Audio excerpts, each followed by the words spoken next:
Hey, here we are again. Now, 1,000 apologies for my radio silence over the last couple of weeks. I have been very busy building an online, not just an online course for lower back pain and sciatica, but I'm aiming for it to be the best, the most comprehensive online course for lower back pain and sciatica. So there's a huge amount of content on there, and that's been keeping me really busy creating all of that and making sure it's targeted for you and your problem. However, this is very much about, the topic is self or home treatment for lower back pain and or sciatica. So what can you do yourself to help yourself, particularly in these days of coronavirus where everybody's locked down or maybe just slowly coming out of lockdown, but certainly I know myself, we have not provided any face-to-face or physical treatment for the last 7 weeks. So lots of people needing help now. Obviously, I've produced this content in lots of different formats in the past, but this one is specifically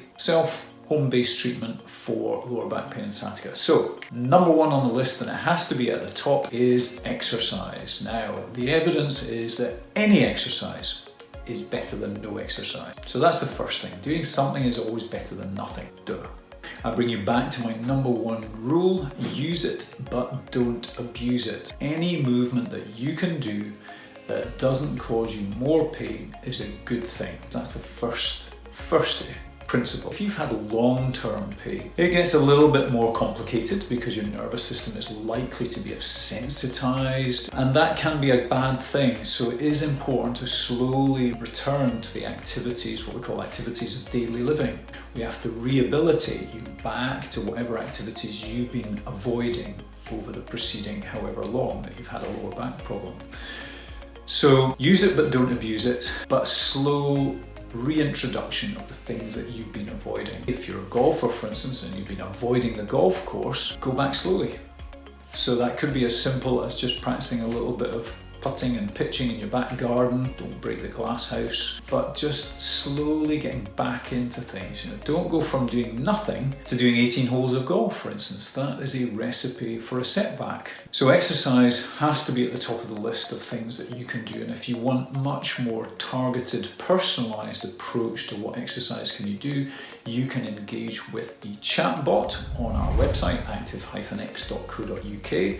And it will, through a series of question answers, get you to the point where it will tell you, give you a functional assessment of your problem, and you can take that functional assessment to determine exactly which exercises are best for you, particularly in terms of relievers, what are the exercises that are going to help to ease your back pain, and then beyond that, which ones can you do to prevent recurrence. So anyway, that is number one. So secondly, when it comes to self or home treatment, what's the second thing you can be doing? Well, it's related to exercise, and that is the balance of rest versus activity. So we call it pacing. It is incredibly important that you pace your recovery. I always say to people, in my experience, people fall into two groups. They either do too much or too little. Take a deep look at yourself. Are you someone who's always bashing at things, who never stops, you're always on the go? Then you are probably in danger of doing too much, and you probably need to rest a little bit more while you're rehabilitating.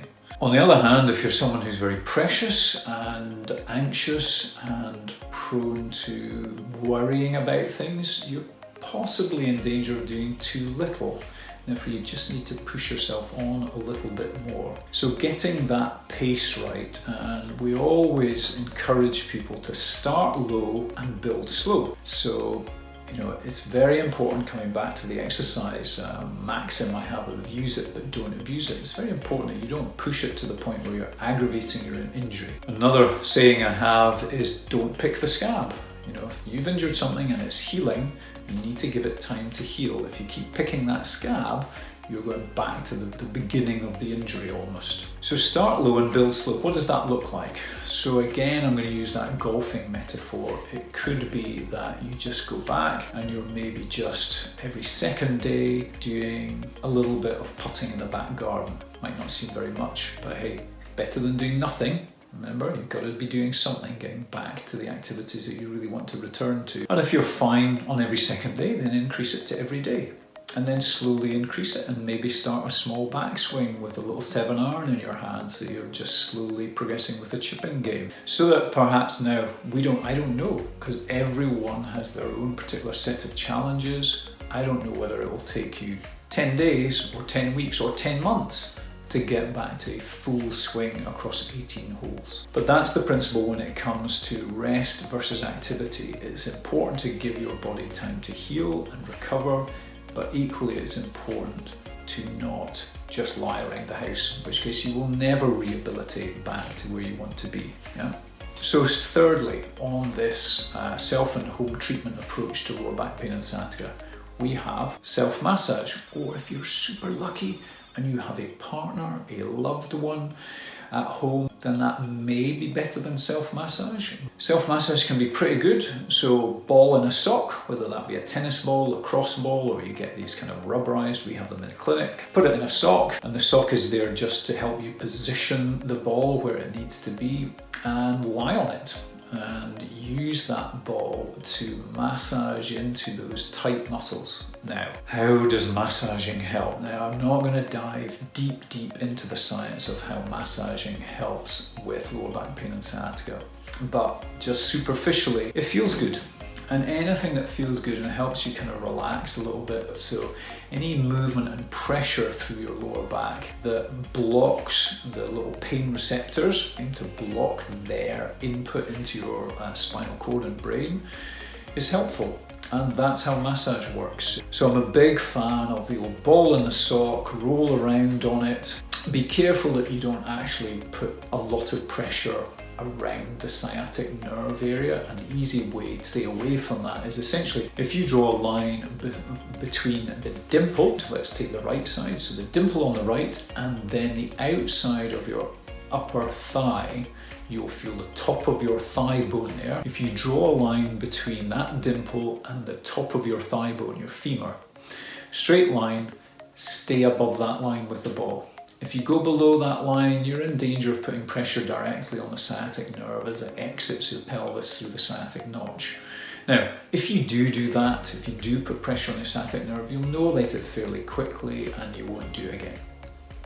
Please, use the ball will help, okay? So in terms of self and home treatment, self-massage can be really effective at just reducing some of that pain. Okay, next on the list, we have hot and cold. So if you're self-treating, home treating, should you be using hot or cold? Now, the broad rule here is that if it is a recent onset problem, and especially, and by recent I mean the last 3 days, and especially if there was any kind of significant trauma involved, either direct contact like a kick in the back or you fell off a ladder, then I would go for ice. Ice to reduce the amount of swelling that comes into the area.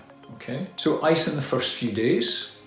After that, there is evidence that heat helps a lot of people, and I'm kind of being a little bit cagey here, but in essence, the jury's still a little bit out on this, whether we should be going for heat, for cold, for altering between hot and cold, stumbling over, finding the right words there. So you could use hot and cold, so maybe 2 minutes heat, 2 minutes cold, 2 minutes heat, 2 minutes cold. You could just stay with the heat for 20 to 25 minutes at a time, or you could stay with the cold. Now remember, we're probably trying to reach quite deep structures, so it has to be on for a good 25 minutes to really get in deep enough. So there we are, hot and cold, hot or cold. So you can try hot only, cold only, alternating, I found it at last, alternating between hot and cold. Try one of those 3, and if it's not working for you, try another one. It's as simple as that. So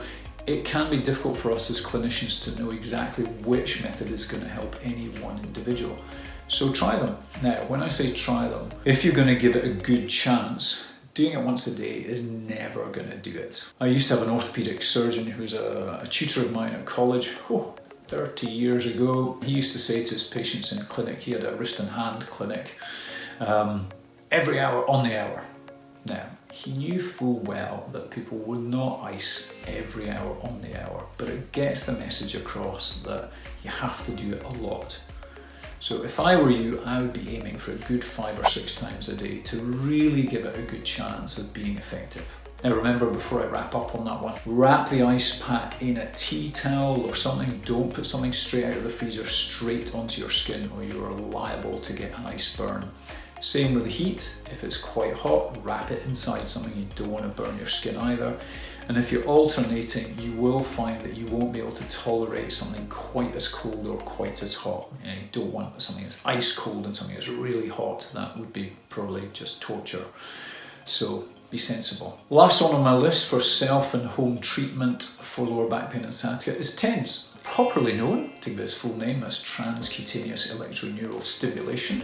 Oh, I pulled it off. Yeah, a bit of a mouthful, that one. Now, if you're not acquainted with TENS, if you are acquainted with a woman who's gone through labour, you may actually have come across TENS. TENS units typically are these little batteries, and it's a bit smaller than a mobile phone usually. A little pack, it's got a battery in it. You attach it to your waist, typically. A couple of electrode leads come out of it. Most of them these days are dual channel, meaning they have 2 electrical outputs. Doesn't really matter.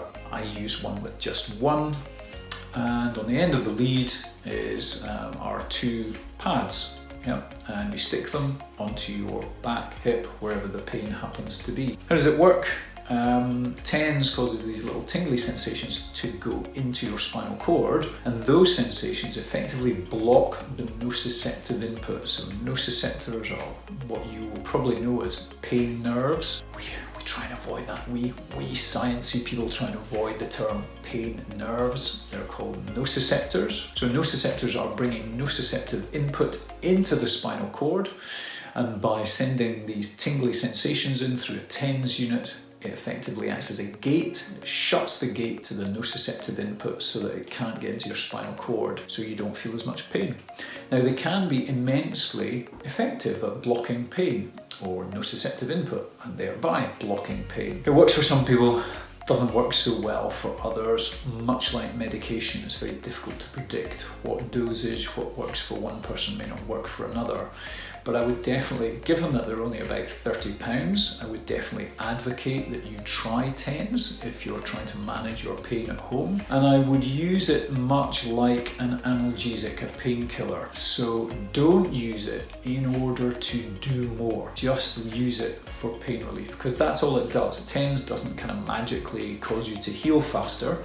It's just acting as a painkiller. So use TENS for home and self-treatment of lower back pain and sciatica as an analgesic, not in order to do more. This is very important, and I know that some people in the field and I diverge on this point. Personally, I don't believe that you should be using pain relief in order to do more. I believe that you should be using pain relief to get a better sleep and to essentially feel less distressed by your pain.